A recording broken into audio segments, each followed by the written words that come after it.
When most people think of home health care, they think of something very clinical or distant. Truth is, care is deeply personal.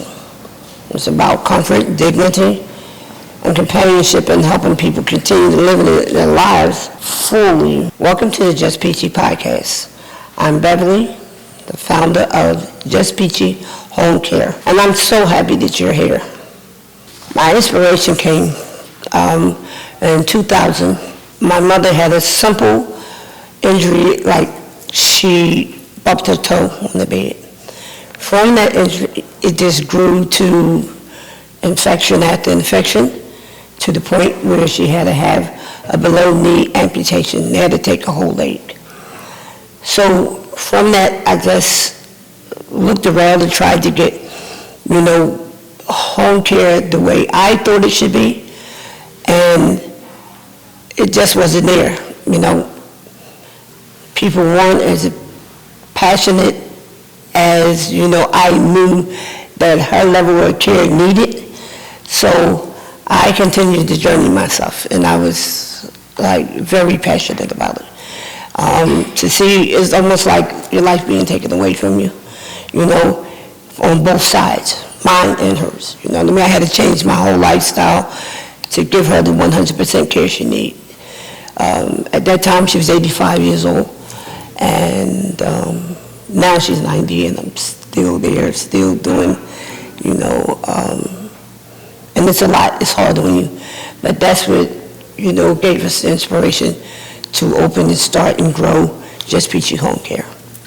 Just Peachy Home Care, we serve pediatric, medically frail, elderly, and physically disabled clients across more than 35 counties in Georgia, through programs including GAP, SP, SOURCE, and ICWP. We provide both skilled nursing and non-skilled in-home care tailored to each client's individual needs. So I think that sets us apart from a lot of home cares that have, waivers. It's just one thing they don't do children. What makes it feel personal is the fact that I know exactly, what the caregivers are going through, and the personal part would be more or less knowing what your clients need and want. Sometimes is sad because sometimes they don't listen. I'm here to do a job and I'm out of here. You don't know if they like flowers. You don't know if they have anybody coming besides you. Just have a general conversation. You have to get personal. You have a person that's sitting there, and the biggest thing to them is just waiting for somebody to come for a few hours and leave. Know how you're doing today, or you got to get personal with it, or I'm just not feeling it. I don't know, maybe that's why I'm so kind of jolly, because people are just a smile or a laugh or one thing, you'll make a person's day, So I guess that's what I feel like you have to get personal to be able to do this job or not. Point blank pride, pride and feeling like you don't want to be sick. I'm not that sick, I could do it myself, or I'm not that sick, I'm not going to call anybody. And just being plain ashamed of having people having to do the things that you learned how to do when you were 6 years old. Clean yourself, feed yourself. I think it's just pride and embarrassment and just not wanting to ask. That's my take. Today we've talked a lot about what caregivers looks like from the inside, but I'd love for you to hear from a family who's experienced it personally. Well, first of all, I want to thank you ladies so much for being here and being willing to share your story, because we do know conversation around caregiving can be very personal. So, very. No problem. Yeah. Okay, so our first question is going to be, before getting support, what did life feel like to you guys before you knew you had some support as far as, the home health care went? With me, I didn't have a lot of support. I had my children, but it was hard for me getting other agencies out, because a lot of them they're very versatile, and they would come and then next 3 days, they didn't show back up. So I would have to reach out to my kids to come and take me to the doctor's appointment, take me to hospital, emergency, urgent care, get things done, get food, come cook for me, provide everything. She cleaned, she do everything that I needed to get done. And the other people that was coming, they wasn't cleaning, they wasn't washing the dishes, they wasn't doing anything. You mean it's from other healthcare agencies? Right. Yeah, I think it was just more so like before, before setting it up this way, it would kind of make me anxious, just making sure that my mom is not being well taken care of, and I think it would just be easier for me to be there and doing it, since technically I was already doing that, but with other things going on like school, you have work, and you just have other responsibilities, it just made me anxious and just kind of feel stressed out a little bit. So you would both say you think that having a home care agency like to back you up, it made you feel a little more at ease? Yes, it definitely made me feel more at ease, just having that direction and just having it organized, and just having a direction of someone telling us, this is how this is going to go, versus just trying to do it all on my own. Okay, well, I'm glad to hear that one. All right, so as a daughter and a caregiver, what was emotionally the hardest part for you? I think emotionally the hardest part would be, like I said, I would be anxious, just making sure my mom is well taken care of, and then also trying to make sure I'm taken care of, because being a caregiver, you have to make sure you're taken care of, from a perspective, because I am also a nursing student, you have to make sure your patient is taken care of. Outside of her being my mom, I want to make sure that I'm providing the best care for her, and then I also have to make sure that I'm taking care of myself, because if I'm not taking care of myself, I can't pour from like an empty cup. That's a great point. Yes. And so for you? With me, it wasn't about the quantity of care. Okay. She was given the quality of care. Even still now, did you realize then how much pressure that was on your daughter? It was a lot. It was a lot. It was a lot of pressure on her, because remember, I was dealing with an autoimmune disease. Right. Some days you up, some days you down. Some days I didn't even look like myself. Right. From the medications. I was on like 56 medications. Wow. So in order for me just to walk, and they lifted me up, putting me here, sitting me there, but now I'm on all of the things that I needed to be on, and they X'd out what I didn't need to be on, and she helped guide and direct that my doctors were giving me the correct medications to get that quality care.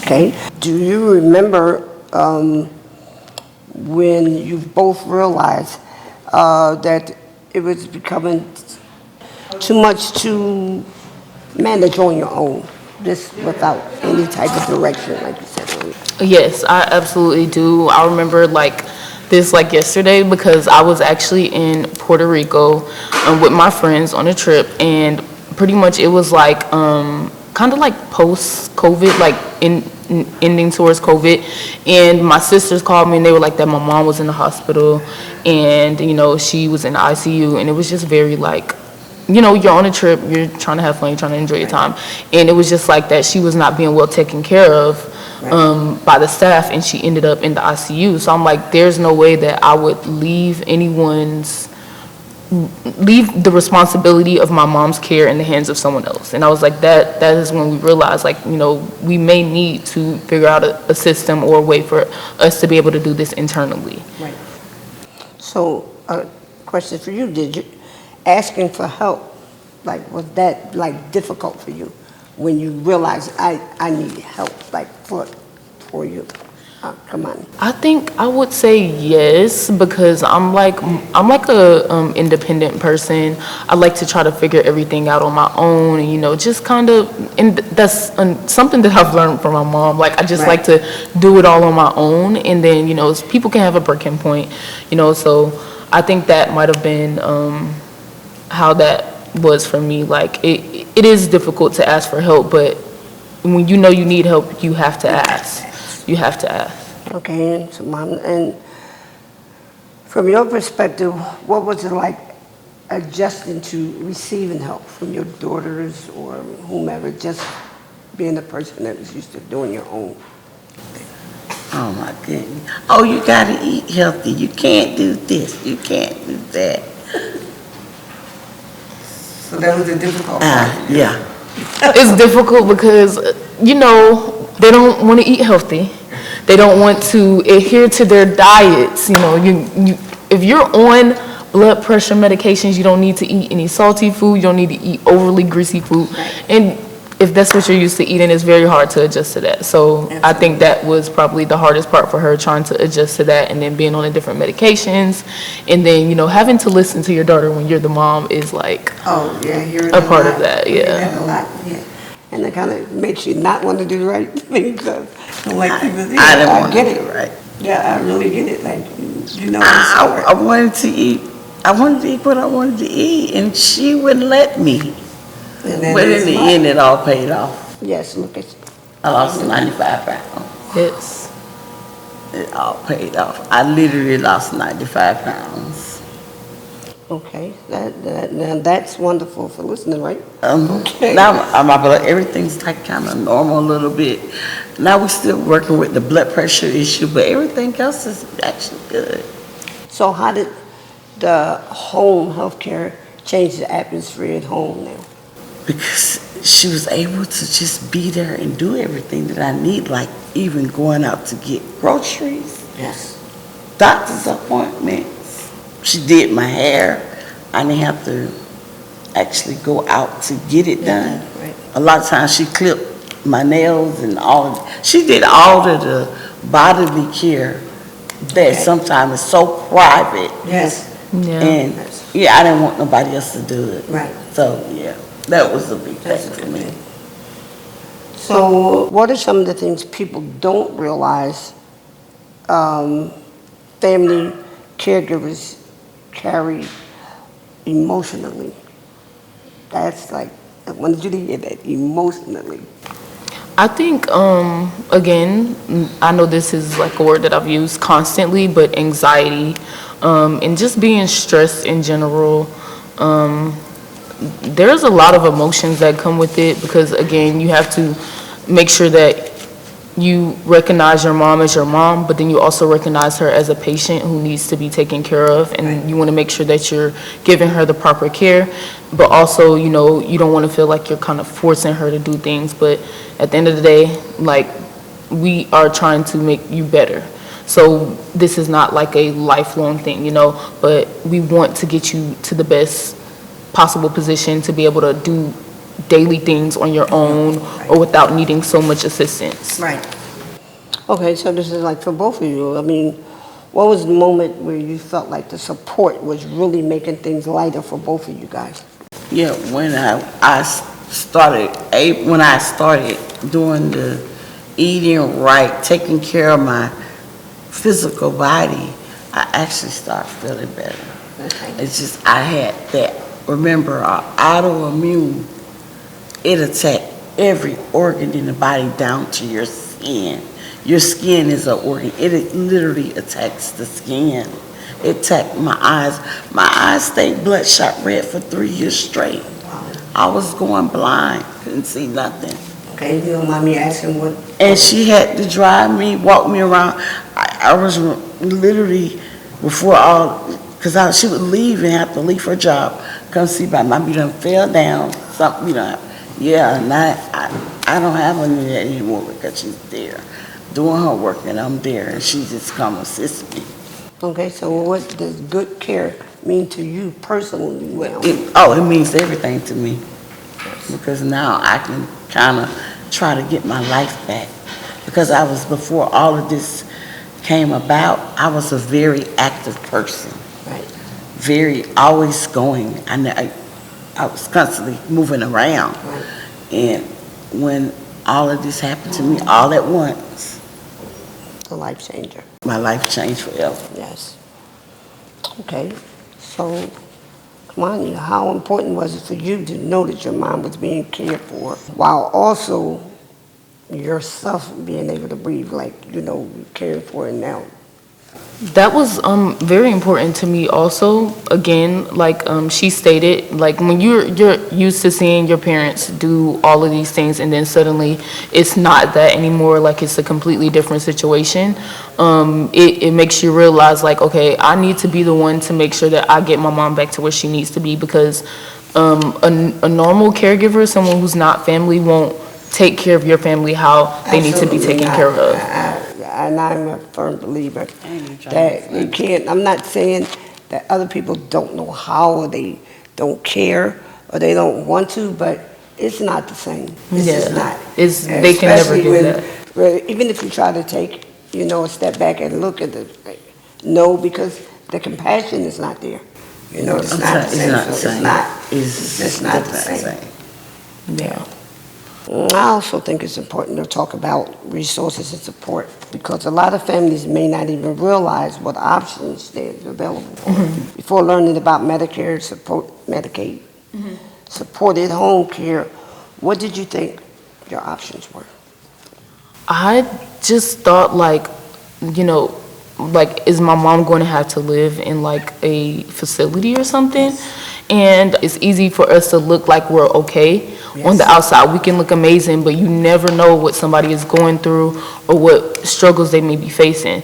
So I'm thinking like my mom is, she can present to look well, but like medically, she's not 100%. So I wouldn't want anybody to have those biases in a home care facility and not treating her properly because of that, So I'm thinking like, oh my God, is she going to have to go to a facility? Like, what else can we do to make sure that she's receiving the proper care and not having to be in a situation like that? Right. So for both, how did having access to support, change you guys emotionally, to things, emotionally and for the family? I think it removed a lot of stress from the family and just like any burdens that anybody might have felt, because it's like I can make sure that I'm taking care of myself and my mom. I can grocery shop for her, and at the time, like when we first started the care, she was like she said, she lost 95 pounds, and I also have lost over 100 pounds. Wow. So I'm able to like guide her and tell her like, this is what you need to be eating, this is what you need to be doing. And then it's one thing to tell somebody to do something, but when you're there physically with them and doing these things with them, it makes everything like easier. Right. And then also I'm her daughter, like, again, she can be vulnerable with me and say, hey, like, I'm not comfortable with doing this. I don't want to go on an hour walk today, so okay, let's do 15 minutes. If she were to tell a regular caregiver that, they would probably just say, okay, you don't have to walk at all today, right, and then go about their business. So I think that it removes like that extra stress or anxiety that I might have had about somebody else not giving her the proper care. What do you wish more families knew about the Medicaid, Medicare support? It's there to, like, it's nothing, I don't look at it as a negative thing. It's literally here to assist you with taking care of your family member within a home environment. You don't have to put them in a facility. Like, they can be at home receiving the same type of care right from home by you. And I think that people should know that. It's helpful. It helps relieve that extra stress, remove and relieve that extra stress that you may feel about taking care of your family members. And I definitely think like it's a great tool to have. Right. Okay, and so you did receiving the support and help. Did that make you feel more comfortable, like, at home? Of course, most definitely, because I had my kid and my daughter there to help me. Something I would have never opened, but some things I opened up to her about. And I say, listen, I wasn't taught these things to take care of this. You have to do this. You won't live long. You'll leave here. Trust me. You have to take care of your body. You have to take care of yourself. And I was able to open up with her about that and explain to her the situation. This is why we got to take care of ourselves. We have to have these things checked. We have to have your breast. You have to have your blood checked. You have to have literally your eyes checked, your teeth, everything. Because if you don't, they'll die off. Yes. They just like they said, if a person don't live in a house, guess what happens? The house dies off. That's right, and it's the truth. That is the truth. This dwelling, if you don't fix it or work on it, it'll die off. And what she did, came in and she helped me because she's in nutrition, so she helped me so that I don't die off. That I get my life. So for both of you, what do you think people most misunderstand about caregiving? I think that a lot of people would probably assume that they are like working around the clock 24/7. I think, you can kind of allot time for yourself to do other things. So I don't want anyone to think like, oh, I'm going to be working 24/7. I won't have time to focus on myself, because you do get to give yourself breaks. It's a personal relationship with your parent or whomever you may be taking care of within your family, and you can always express that to them, versus like in a facility, they may not be able to take breaks. They may not be able to give themselves time away from something. So it's not like, I would say like super time constricting, because you can still do things for yourself and still take care of yourself and provide the proper care for your family member. Okay.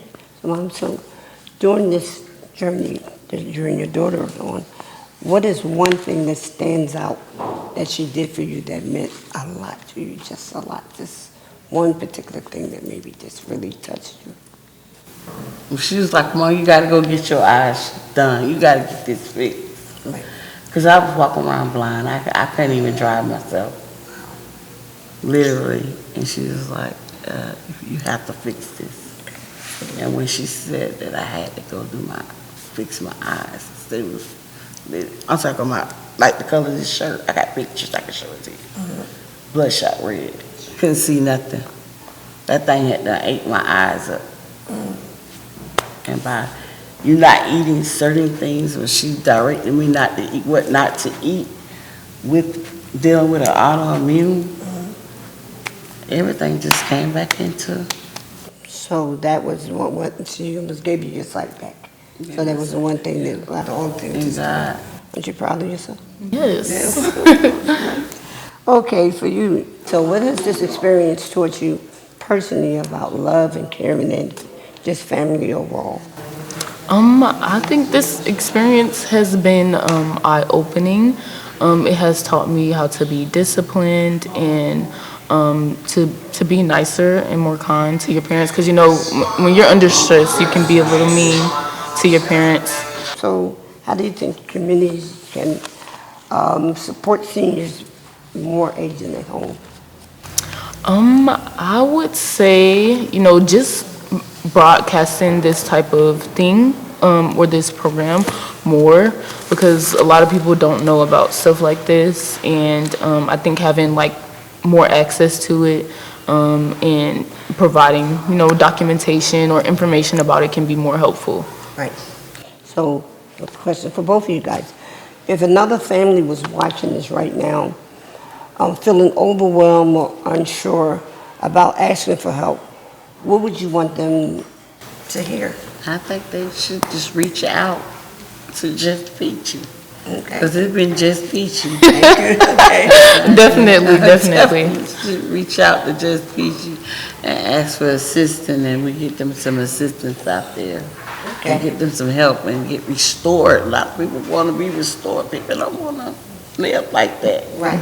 Because I was literally in the bed 3 to 6 months without leaving the house. Wow. Yeah. Okay, so first of all, I want to thank you guys so much for being here today and sharing with you your experience. And I know conversations about caregiving is hard. I know that personally, and everybody try to really, really like give it to you. Then, the vulnerability and just being so, real, we appreciate it. And I really believe the story is going to help a lot of families. Kind of hard for me. So thank you both for coming out. Thank you for having us. Thank you for watching, and we'll see you on the next episode.